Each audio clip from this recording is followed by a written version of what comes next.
Alright guys, so nandito tayo ngayon sa anong barangay to? Boss, anong barangay to? Ugob, Malinaw, Albay. So nandito tayo ngayon sa barangay Ugob, Malinaw, Albay.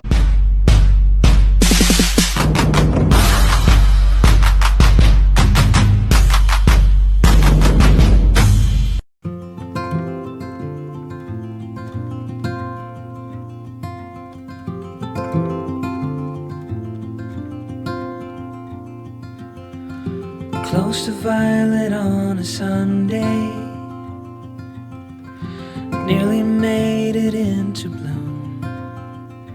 But I know, oh, the ordinary Monday turning back to blue. Long for what's to come, keep forgetting how to make it known before it's already gone. Full of post-its in the ceiling of things I'd like to follow through, but I hold on. A visionary sunlight shows an empty room. Long for what's to come, keep forgetting how to make it known before it's already gone. Alright guys, so nandito tayo ngayon sa anong barangay to? Boss, anong barangay to? Ugob, Malinaw, Albay. So nandito tayo ngayon sa barangay Ugob, Malinaw, Albay. So meron kami nadaan ditong isang magandang ilog na kung saan talagang very relaxing yung lugar na to. So kung makikita nyo, ito yun, oh. So kung makikita nyo, napakalawak yung ilog na to. Ito yung tulay na kinakatayan namin ngayon. Tapos dito sa kabila, kung makikita nyo, maraming bato sa gitna. Ang dami-dami ko na vlog ng mga tulay, pero ito yung isa sa pinakamaganda. Kasi kung makikita nyo, yung agos ng tubig, oh, rinig na rinig dito sa taas.